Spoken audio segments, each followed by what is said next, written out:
बच्चों, आज मैं आपको एनसीईआरटी की एक्सरसाइज 4.2 के क्वेश्चन में कराने जा रहा हूं और मैंने बोर्ड पर क्वेश्चन नंबर 1 लिखा हुआ है। मैं पढ़ रहा हूं, जरा ध्यान से देखिएगा। ठीक, NCERT question number 1। Question number क्या कह रहा है? बिना प्रसार किए, यानी कि आपको सारणिक का प्रसार नहीं करना है। बिना प्रसार किए और सारणिक के गुण का प्रयोग करके, सारणिक के गुण का, यानी जो सारणिक के गुण है उसके अनुसार लगाना है। तो सारणिक के गुण का प्रयोग करके सिद्ध कीजिए कि क्या सिद्ध करना है? ये सिद्ध करना है ये जो सारणिक आप देख रहे हैं इसका मान क्या है? 0 है। तो बच्चों, मुझे इस सारणिक का मान 0 लाना है और सारणिक के गुण का प्रयोग करना है। किस गुण के द्वारा यह सारणिक का मान क्या हो जाएगा? 0 हो जाएगा। तो आइए बच्चों, मैं आपको लेफ्ट हैंड साइड लेता हूं और इस क्वेश्चन को मैं फिर लगाता हूं।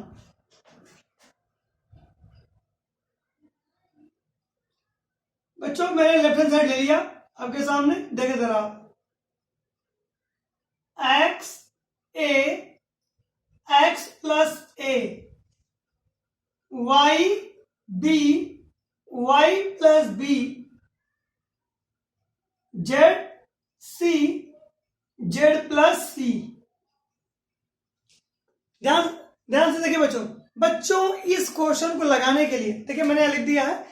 इस क्वेश्चन को लगाने के लिए मेरे पास एक से अधिक तरीके हैं, या आपके ऊपर निर्भर करता है कि आप किस गुण के द्वारा इस प्रश्न को हल करते हैं।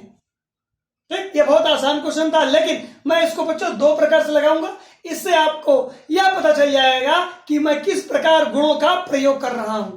ठीक है बच्चों, तो इस प्रश्न को मैं एक बार नहीं 2 बार लगाऊंगा। इससे आप यह सीख जाएंगे कि वो जो गुण हैं सारणिक के, जो मैंने आपको पढ़ाए हैं, उसको हम किस तरीके से प्रयोग कर सकते हैं बच्चों। तो आइए, ये पहला तरीका है। मैंने लेफ्ट हैंड साइड लिया, देखिए क्वेश्चन लिख दिया X A X plus A, Y B Y plus B, Z C Z plus C. देखिए बच्चों, मैं पहला तरीका यूज करने जा रहा हूं। जरा देखें मैं कर क्या रहा हूं, आप जरा ध्यान से देखें। ये पहला स्तंभ देखें और ये दूसरा स्तंभ देखें।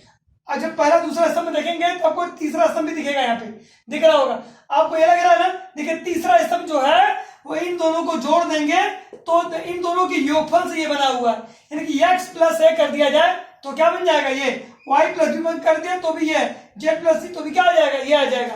तो बच्चों, आप जरा ध्यान से देखेंगे, यदि मैं C1 को C1 में उठा करके C2 को जोड़ दूं, ठीक, तो ये C1 और यह C2 जब जुड़ जाएगा तो ये हमारे पास हो जाएगा x प्लस ए, y प्लस बी और z प्लस सी। इस प्रकार हमारा C1 और C3 बराबर हो जाएगा। और आप जानते हैं, जब किसी सारणिक की 2 पंक्ति या 2 स्तंभ आपस में बराबर होते हैं तो सारणिक का मान 0 होता है। तो बच्चों, ये पहला तरीका मैं लगाने जा रहा हूं। ये पहला तरीका ये है। अब देखिए मैं एक ऑपरेशन लगा रहा हूं, ये C1 arrow C1 plus C2। ऐसा मैंने क्यों किया? ऐसा मैंने इसलिए किया कि यदि C1 और C2 को जोड़ देंगे तो मेरे पास आराम से ये किसके बराबर हो जाएगा? C3 के बराबर बच्चों हो जाएगा। आइए देखते हैं क्वेश्चन कैसे लगेगा ये। तो C1 यानी केवल C1 पहला स्तंभ बदलेगा बच्चों यहाँ। तो आइए देखिए मैं लिख रहा हूं उसको। ये ऑपरेशन केवल और केवल पहले स्तंभ के लिए है, यानी कि मात्र ये बदलेगा। इसको उठा के जोड़ लें। x प्लस ए आके यहां जुड़ जाएगा, b आके यहां जुड़ जाएगा और c आके यहां जुड़ जाएगा। ठीक है बच्चों, अब मैं आगे बढ़ता हूं। इसके आगे यहां पर क्या है? ABC अपने स्थान पे बना रहेगा और यहां पर क्या? x प्लस है, y प्लस बी और z प्लस सी।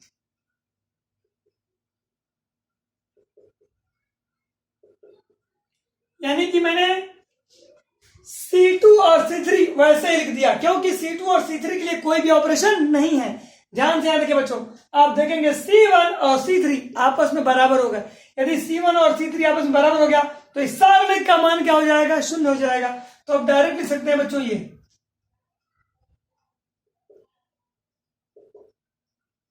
डायरेक्ट 0। और रीजन देंगे आप यहां, सेंस। पहला स्तंभ और कौन सा स्तंभ? तीसरा स्तंभ, या दोनों आपस में क्या बराबर है, इसलिए सारणिक का मान क्या आ गया? 0। और यही बच्चों मैं लिख दूंगा LHS इज इक्वल टू 0। 0 क्या पर? RHS में दिया RHS, मैं लिख दूंगा प्रूव्ड। तो बच्चों इस क्वेश्चन को लगाने का ये पहला तरीका था। यह मैंने ये प्रगुण का यूज किया कि दो स्तंभ आपस में क्या हो गए हैं, बराबर हो गए बच्चों। तो बच्चों मैं उम्मीद करता हूं कि यह आपको समझ में आ गया होगा, इसलिए वीडियो को रोक करके आप इसे नोट कर लें, क्योंकि मैं इसका दूसरा तरीका भी आपको बताने जा रहा हूं।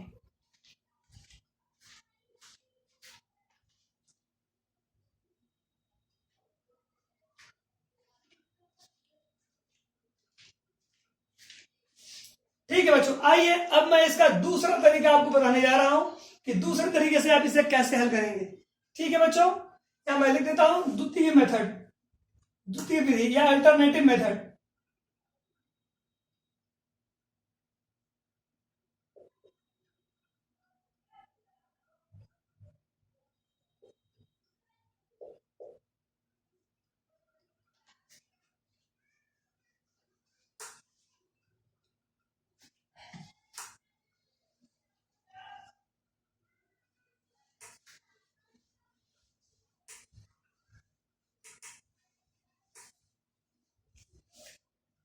आइए बच्चों, इसके मैं मैंने एक गुण लगाया, तो अब मैं दूसरे गुण से इसको लगाने जा रहा हूं।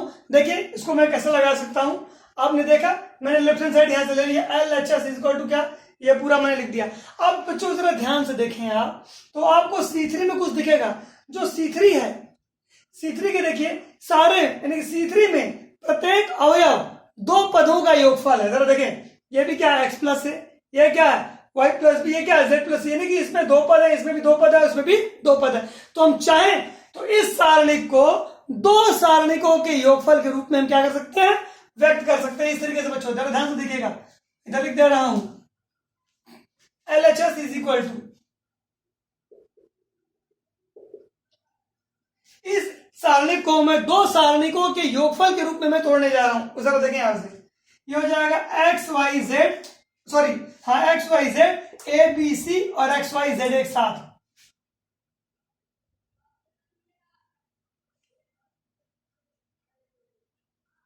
देखिए X Y Z A B C, और यहां से ले लेंगे एक्स वाई जेड। यह प्रॉपर्टी भी मैंने आपको पहले बच्चों बताई हुई। तो एक सारणिक को मैं दो सारणिक में तोड़ रहा हूं। यह पहली सारणिक हो गई प्लस, आइए दूसरी सारणिक में से तोड़े आप, तो यह हो जाएगा X Y Z A B C, और अब लेंगे क्या, ए बी सी यहां वाला, ए बी सी। अब ये लेंगे बच्चों ए बी सी।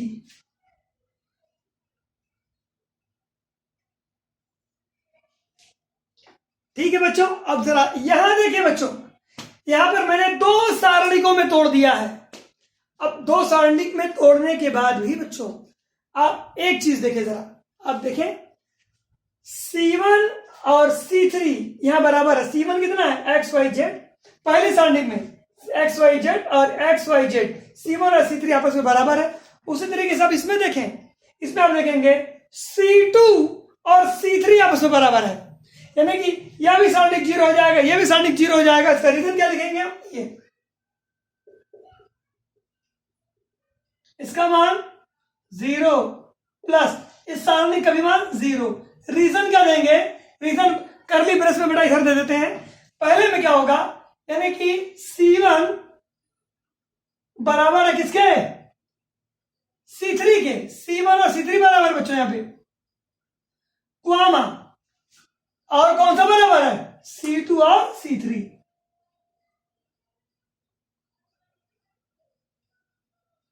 तो बच्चों दो सारणिक थी, दोनों के लिए मैंने लिख दिया। इन दोनों का जोड़ेंगे तो ये भी कितना आएगा, 0 ही आएगा, और LHS इज इक्वल टू हमारा हो जाएगा RHS, मैं यह लिख दूंगा प्रूव्ड। तो बच्चों इस प्रकार से मैंने पहले प्रश्न को दो तरीके से लगाया। आप और भी तरीके से लगा सकते हैं, लेकिन ध्यान रहे हमें प्रसार नहीं करना है। क्वेश्चन में पहले लिखा हुआ है प्रसार किए बिना। मैं कैसे लगा रहा हूं, सारणिक के गुण का प्रयोग करके। ठीक बच्चों, यहां गुण धर्म लिखा हो चाहे गुण लिखा हो, बात एक ही है। ठीक है, तो बच्चों यहां तक भी वीडियो को रोक करके नोट कर लें, क्योंकि अब मैं आपको इसका दूसरा क्वेश्चन बताने जा रहा हूं।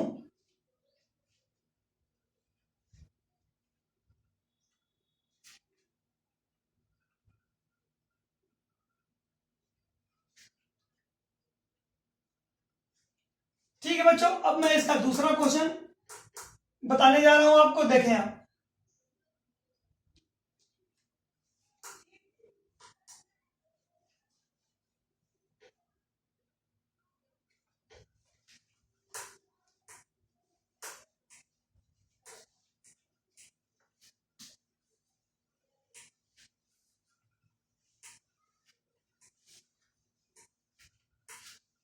बच्चों दूसरे क्वेश्चन में भी यही लाइन लिखी हुई है, बिना प्रसार किए सिद्ध की, बिना प्रसार किए और सारणिक के गुण का प्रयोग करके सिद्ध कीजिए कि। क्या सिद्ध करना है, ये सिद्ध करना है बच्चों। देखिए मैं यहां लिख देता हूं, a minus B, B minus C, C minus A. ठीक, फिर दिया है b minus C, C minus A minus B. फिर दिया है c minus A minus B, और क्या है b माइनस सी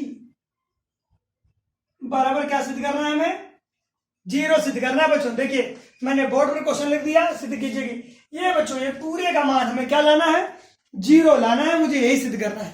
तो आइए बच्चों अब मैं हल करता हूं, देखिए कैसे हल होता है ये।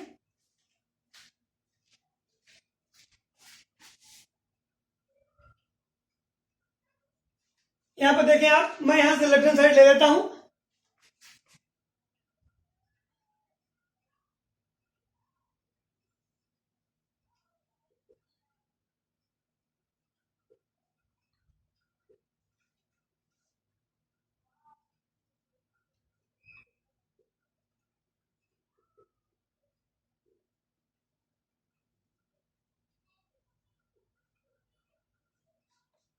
ठीक है बच्चों, बच्चों यदि आप ध्यान से देखें तो चाहे पहली पंक्ति ले लें और चाहे पहला स्तंभ ले लें, चाहे पहली पंक्ति ले लें, चाहे पहला स्तंभ ले लें, चाहे दूसरी पंक्ति ले लें, दूसरा स्तंभ ले लें, या तीसरी पंक्ति ले लें, तीसरा स्तंभ ले लें, ये सारे के सारे चक्रीय क्रम में दिए गए हैं। जैसे कैसे, a माइनस बी, फिर क्या b माइनस सी, फिर क्या c माइनस ए, यानी a से गए b पर, b से गए c पर, c से गए a पर। देखिए यहाँ पे a minus B, b minus C, c minus A. यहां भी दे सकते हैं आप a minus B, b minus C, c minus A. चाहे पंक्ति ले लें आप, चाहे स्तंभ ले लें। और बच्चों याद रखें एक और प्रॉपर्टी मैं बता रहा हूं आपको, दिमाग में इस बात को रखिएगा। यदि किसी सारणिक की कोई एक पंक्ति अथवा कोई एक स्तंभ का प्रत्येक अवयव शून्य हो जाए तो सारणिक का मान शून्य हो जाता है। ध्यान सुनिएगा, यदि किसी सारणिक की किसी एक पंक्ति अथवा किसी एक स्तंभ का प्रत्येक अवयव क्या हो जाए, शून्य हो जाए, तो सारणिक का मान शून्य हो जाता है। तो आइए बच्चों इसी प्रॉपर्टी का मैं प्रयोग करने जा रहा हूं, देखिए कैसे। बच्चों आप यहां देख रहे हैं कि यह चक्रीय क्रम में है, मैं एक ऑपरेशन लगा रहा हूं। ये आप ऑपरेशन थोड़ा ध्यान से देखिए, मैं ये लगा रहा हूं C1 arrow, C1 plus C2 और प्लस C3। मैंने किया क्या, C1 से चक्रीय क्रम में था ये, a minus B, B minus C, C minus A. देख रहे हैं आप, ये पहली ये ऐसे भी देख सकते हैं बच्चों आप इसको। बच्चों या R1 plus R2 plus R3 भी आप कर सकते हैं, या C1 plus C2 plus C3 भी। C1 में लेना होगा तो मैं ऐसे देखूंगा, ये C1 ये C2 और ये आप लाके जोड़ें, a माइनस बी, ये आगे जुड़ेगा तो ये जाएगा b माइनस सी आगे जुड़ेगा, और फिर इसी में आगे जुड़ेगा c माइनस ए। ये सारे चक्रीय क्रम में, इसलिए मैं ऐसा कर रहा हूं। आइए देखिए यहां पर कौन बदलेगा, C1, यानी कि ये पहला स्तंभ बदल जाएगा। देखिए कितना आता है ये,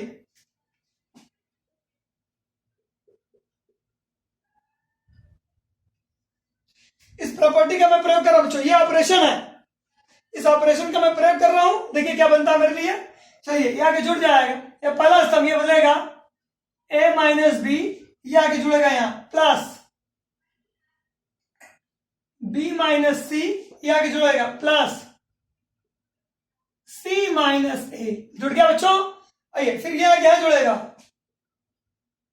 b minus C plus c minus A plus a minus B. देखिए पहला स्तंभ ये है, ऐसे ये भी आगे जुड़ जाएगा c minus A plus A minus B plus क्या बी माइनस सी। देखिए पहला स्तंभ ये है, बाकी देखिए ऑपरेशन केवल पहले स्तंभ यानी कि C1 के लिए था।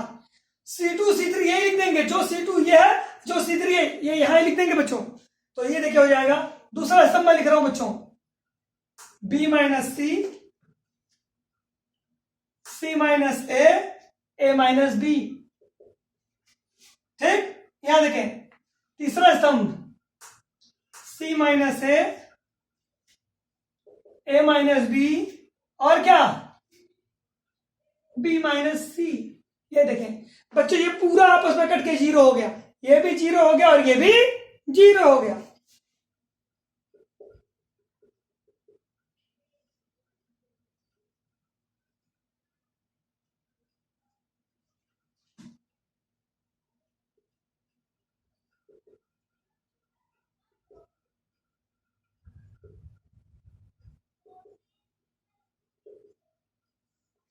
आप देखिए बच्चों, पहला जो स्तंभ है, पहले स्तंभ का सभी अवयव शून्य है।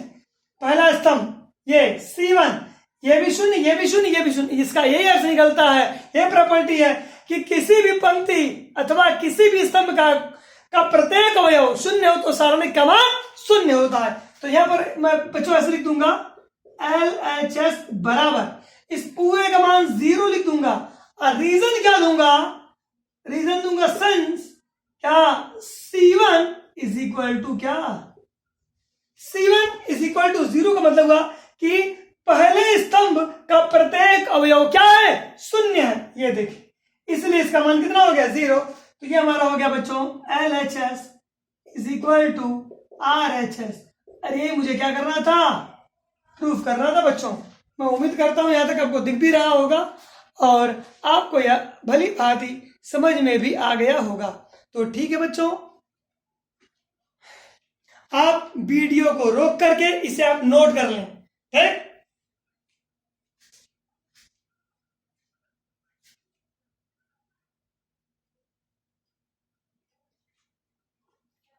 बच्चों अब मैं नेक्स्ट वीडियो में आपको और भी मैं क्वेश्चंस कराऊंगा इसी एक्सरसाइज से आगे। इसका मैं आपको बता दूं, आप आगे क्वेश्चन लगाइएगा। मैं अभी क्वेश्चन नंबर 3, 4, 5, 6 है, अरे सॉरी 5 तक है। इसमें 5वां क्वेश्चन बहुत इंपॉर्टेंट है, स्कूलों में भी ये ज्यादातर आता है क्वेश्चन। तो बच्चों आप कोशिश करें तीसरा, चौथा, 5वां लगाने की और बाकी के क्वेश्चन को भी प्रयास करें लगाने के लिए आप। ठीक है बच्चों, और नेक्स्ट वीडियो में मैं आपको क्वेश्चन नंबर 5 में बताऊंगा आपको। ठीक है, तब तक आप क्वेश्चन नंबर 3 और 4 अपने से बनाने का प्रयत्न करें। ठीक है बच्चों।